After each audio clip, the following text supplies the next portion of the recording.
Welcome to the Get Real About Safety podcast. In our podcast, we discuss the new view of safety, what works and what doesn't work, to break down old paradigms and help you improve safety performance in your organization. Hi, I'm Mike. And I'm Pam, and we appreciate you listening. Please share and subscribe and tell others about this podcast. You can find us on most podcast platforms and also on YouTube.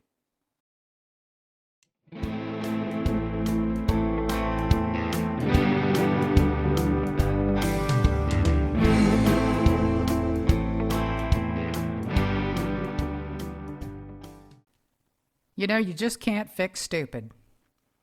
And I did something pretty stupid yesterday. I cut my finger while I was carving. Did a pretty good job of it, too. So let's talk about what happened, why it happened, and most importantly, what can we learn out of that? But first we got to talk about that statement, you can't fix stupid. It's true. It's true that you can't fix stupid, because the reality is we're all stupid. All humans are fallible. We make mistakes all the time, every day. In fact, every hour, 5 to 20 errors we make depending upon the type of task that we're doing, all day long. Most of the time, those errors don't have a consequence, and they just go by and go unnoticed. It's only when we have an injury from that we really focus on it. Being human and being fallible does not make us stupid. And even though we all find that statement funny, the fact is I love Ron White. He cracks me up. But it's really important that we remove that from our vocabulary. I hear it out there. I hear it in the workplace. And we're just doing harm. Making the can't fix stupid statement about a worker out in the workplace who's made an error sure doesn't help anything. It just hurts. It hurts our culture. By saying that, you're ensuring that folks aren't going to tell you if they can get away with it next time they make a mistake. And that, my friends, is harmful to us. It's harmful to our culture. Todd Conklin says it best. He says that information is the lifeblood of our safety culture. So our overwhelming goal needs to be to know what happened, to know why it happened, to learn from those mistakes. We can learn so much from our mistakes and grow. If people are afraid, if they're hesitant to tell us when they make mistakes, we can't learn. And then that means that we're living Groundhog Day over and over and over again. And every day's the same. We just have different people making different mistakes. So why did I do this stupid thing? So what happened was I was taking a brief lull in the activities, and we've been kind of busy lately, and I decided I would just take a few moments that I had to do a little bit of carving right there in the kitchen. Now, the risk of cutting myself when I'm using a knife like that, it's pretty obvious that there's a risk, and I have a method to reduce that risk. I keep my cut gloves in the same toolbox, in the same compartment as my knives. So I see them, they're right there. I pick them up as I pick up a knife. That's my consequence control tool.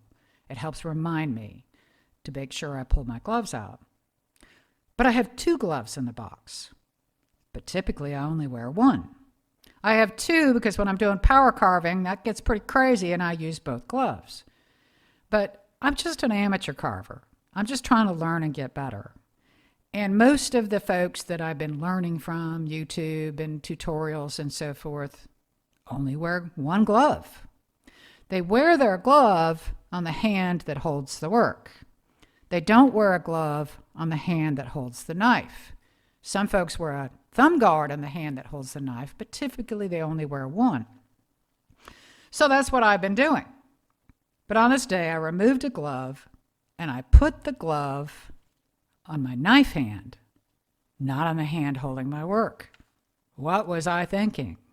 How stupid can you get, right? That's the reaction. So was my action an error, human error? People are fallible. Error does not equate to discipline. or a violation. I just broke a doggone rule because I knew better. I think it's safe to say in this circumstance, this was human error. So anyway, there I go, cutting away, and my knife slips, and I cut this hand. When an incident occurs, one of the first questions that we ask is, was it error or was it violation? And that's where we make that decision back and forth. Violation means we intended to do that act that we did. Error means it was unintentional. We didn't intend to get ourselves hurt. I certainly didn't intend to get myself hurt. I put the glove on the wrong hand. So what are we supposed to do when someone makes a simple human error? A lot of times, folks get punished, disciplined, ridiculed, can't fix stupid, for making a mistake. Is that going to help them not make an error in the future? Nope, it's not. But what it will do is make doggone sure that when they do, that if they can get away with it, they're not going to tell you about it, which means you lost that opportunity for learning from that event. This was really reinforced to me when I cut my own finger. The first emotion I felt was embarrassment. I couldn't believe I thought, I can't believe I was that stupid. Can't believe I cut my finger. Mike happened to walk by right around that time, and he's like, did you cut your hand? And I'm like, oh, yeah, it's fine. Don't worry about it. I was in a big hurry putting a dressing a bandage on it so nobody would see because, I feel stupid. And then he started to ask me questions about how it might have happened, what do I do to prevent that? And the very act of him asking me those questions forced my brain from the limbic brain mode that I was in, which was all emotion, to that prefrontal cortex where I could literally take a breath and stop and start to think rationally. And it was only then at that moment that I realized the glove was on the wrong hand.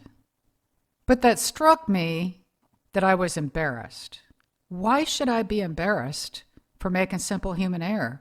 Good grief, I spend most of my time immersed in the world of human error and trying to teach about those concepts. And here I am, I'm embarrassed that I made a mistake. I understand fallibility. I'm certainly not going to get punished in my own home for making a mistake. So why the embarrassment? It's human. It's because we live in this culture where mistakes are something to be ashamed of. And on top of that, I'm a safety professional. And we all know what I mean about that. Have you ever walked out on a job site or in a plant environment and you forgot some PPE, you forgot a hard hat, forgot your glasses, and you realize how immediately embarrassed and shocked you are, and you hope nobody saw, and you immediately try to leave and hope no one will note about that, because you're going to catch a lot of grief for doing that, for making that error. We hold ourselves to a higher standard, and I know we're going to endure a ton of grief for making a mistake, but we are human. The other reason we get so embarrassed by it is just our very culture. The culture we live in equates shame with error. We're to be shamed for making a mistake. We feel stupid. Others reinforce this. But blame is so harmful. It removes the opportunity for learning. The minute someone is placed in the blame and shame mode, there's no learning going on, no potential for learning. So for the circumstances I was in, and Mike has got me now thinking more logically, and he's just started asking a few questions. What's my normal routine? What changed about my routine? And then I started realizing that I was distracted. I was a little frustrated because we have been busy, and circumstances have just been that I didn't have a lot of time lately for doing things that I like to do, pleasurable things. I was also multitasking.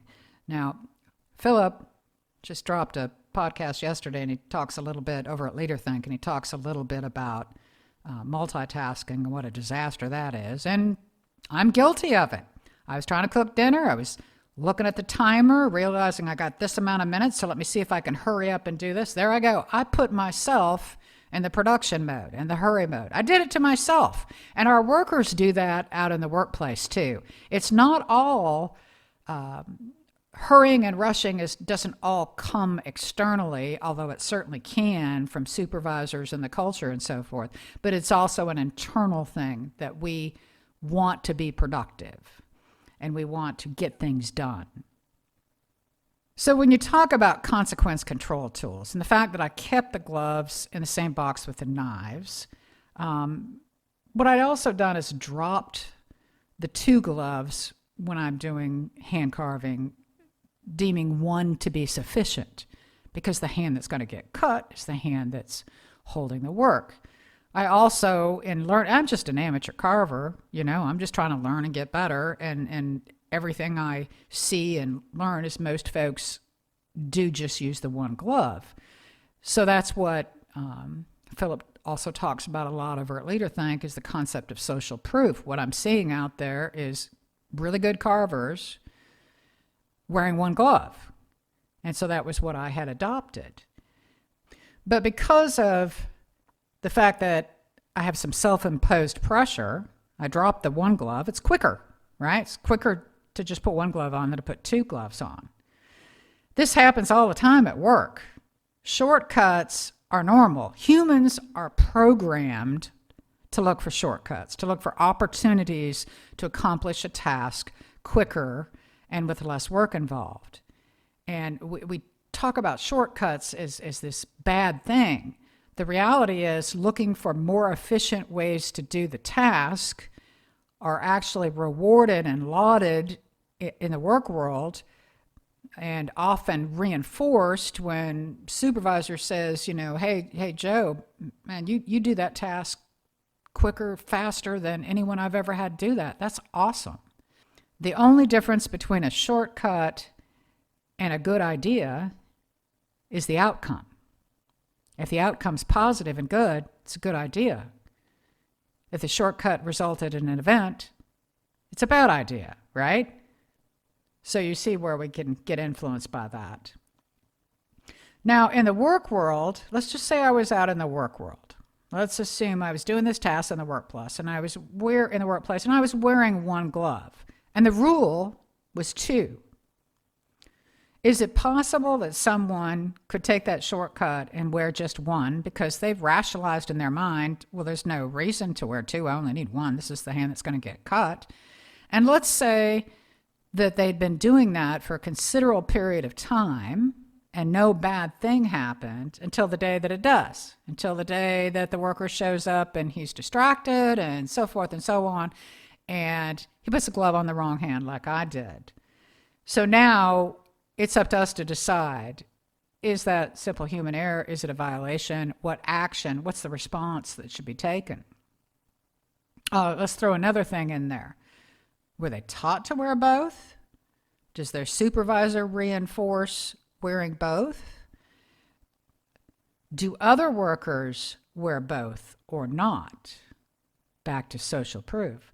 So if it turns out that they've only been wearing 1 glove for the past month and other workers only wear 1 glove, that is not a violation. That's a system-induced behavior. Simple human error, you didn't intend to do it, is not punishable. And response matters here. Simple human error should not be punished. All that does is harm your culture. Should violations be punished? Possibly. And that's where the companies that manage this the best usually have several people, not just one, look at the actions of a human being, and they look at, was it system-induced? Was it the norm in the workplace? Had the worker been properly trained? And they decide, was that violation reckless behavior, or was it a situational violation? If it's reckless behavior, very possibly then discipline is the answer to that. But if we don't make the distinction between those. If we punish people for simple human error, we are harming our culture, and we are ensuring that folks are not going to tell us about events if they can get away with it. So why am I even telling you about this? Well, I think it's important. I think it's important that we understand that when error occurs, what's most important is creating the opportunity and the environment to learn. Let's not forget that we all make mistakes. We are all human. And the most important thing we can do is create that environment where people feel free and comfortable to tell us when they screw something up. And if I admit it, and I share what I did, and I talk about it, maybe other people will feel more comfortable admitting it. Certainly in the places that you work, be humble. Let them know you're human. You make mistakes too, to help create that environment. So what am I going to do differently to make sure that doesn't happen again? Well, I'm going to tell you, I'm going to wear 2 gloves. Having the gloves in the box was a good tool, but there still remained the risk that I would do something and put the glove on the wrong hand. So I'm going to wear 2. And not because I was punished, not because I was disciplined, but because I learned something from that. I learned it's too easy to make a simple mistake with having only 1 glove. And although most carvers, like I said, that I've been, focusing on only wear 1 glove, I did a little research after that accident and found that some of the very best carvers in the world out there disagree with the 1 glove policy, and that basically 2 is a best practice. And hey, I'm all about best practice. Can't believe this happened to me, but it did happen, and boy, did I learn. I also learned that I'm going to think more carefully about when I do carving. It is a risky activity, and it's also one in which you need to have a calm mind. You need to have the opportunity to let that creativity flow, and you can't do that when you're tired and distracted, under pressure, and feeling rushed. Now, I can choose when I want to carve. Unfortunately, out in the workplace, people can't choose when to work or not. And they come to work distracted, fatigued, stressed, under pressure. They don't have the luxury that I do to decide when to work or not. But that's a subject for another podcast, and one that's worthy to talk about, is dealing with distracted, fatigued, or impaired workers and what to do about it, which starts with knowing about it. So for now, I hope you'll share your mistakes. Let others know it's okay to be human. Show compassion and understanding when people make mistakes, especially when they're hurt. The last thing somebody's sitting there bleeding on the floor, realizing they've made a mistake, needs is for you to say something like, "You just can't fix stupid." Bottom line, we're all human. We all make mistakes. That's it for today, folks. Have a good one.